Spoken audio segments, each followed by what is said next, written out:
Høyre på plass. Nå er det høyre. Venstre holder det inne godt. Bojar, si til henne, holde venstre garden opp. Bra. Strekk i gangen. Bra. Riktig, si til henne, der ja. Og vri foten.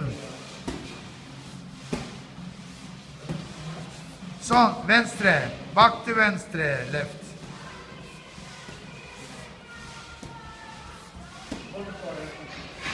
Sånn ja, en vridning med rumpa, sånn ja.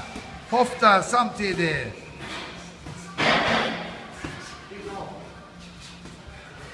Også motsatt, høyre nå. Sånn ja. Helt ut, du kan slå lengre.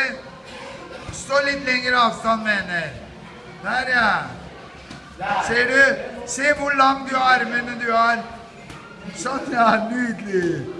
Nå snakker vi om.